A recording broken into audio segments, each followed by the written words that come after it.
देखी एगो लड़की के शादी भइले से तना खुश बिया।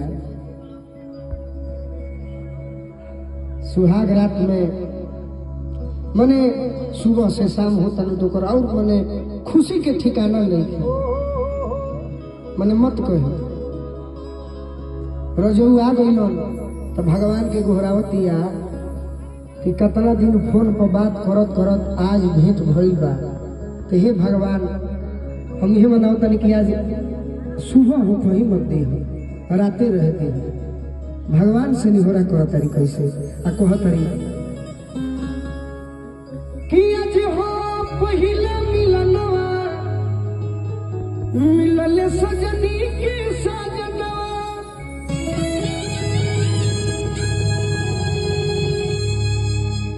कि हमारे अंग अंग गुलाब नियम खिलल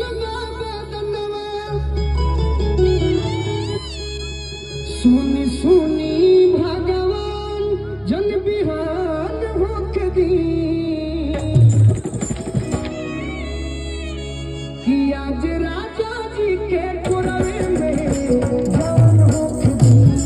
आज राजा जी के पुरवे में जान होके दी कि आज हो पहिला मिलनवा मिलले सजनी के सजना।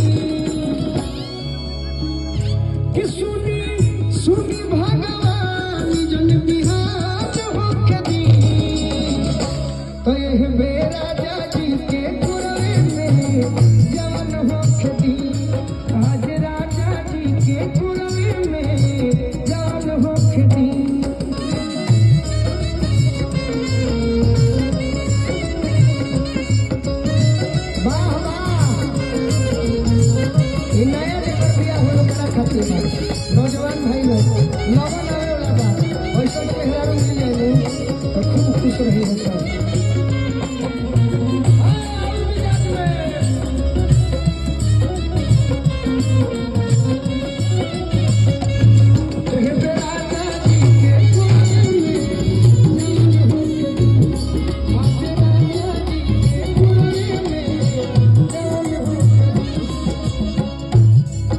लड़की कहती है कि इतना खुशी मिली राजा जी के कोठवा में। कार्तिक भैया राजा जी के कोठवा में उठ जाओ साथी रौला तो चढ़ा बहुत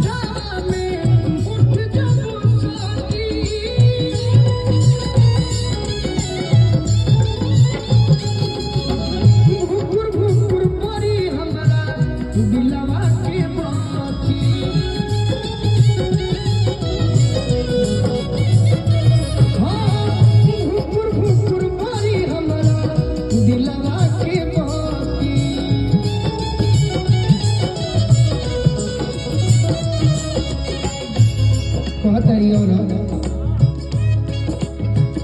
किरण भर लभ के दरियावे में। हे भगवान जी हमार दिल के बात सुन ली और जौन मन में मनोकामना बा आज पूरे कर दे। किरण भर लभ के किरण भर लभ के दरियावे में मेहान होके दी। आज राजा जी के कोरवे में जान होके दी। आज राजा जी के कोरवे में जान होके दी। बाबा भीम भैया बोल रही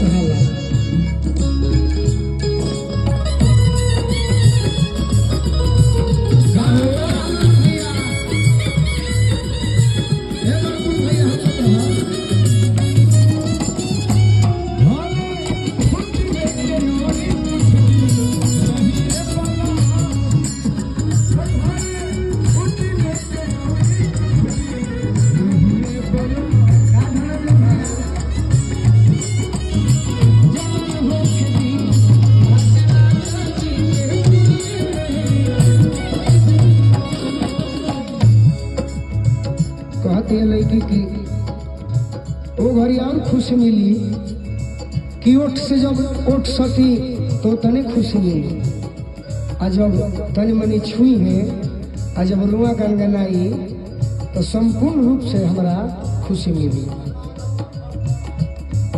कहते लड़की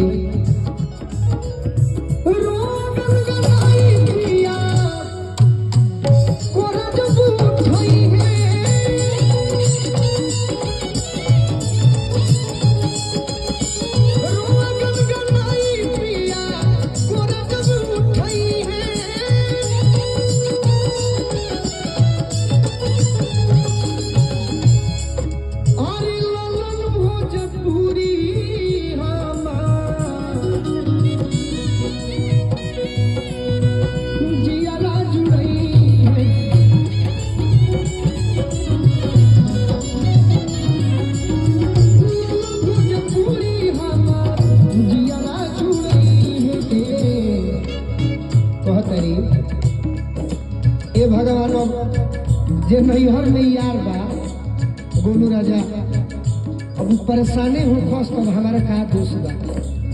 अब तो जेकर जोरे बियाह भेल बा ओकर में हम बानी ओकरे रहे के बा,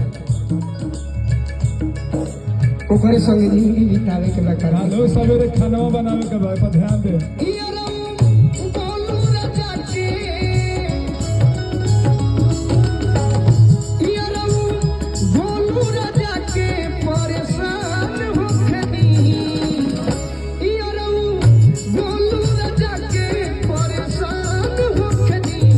आज राजा जी के पुराने जान हो खेती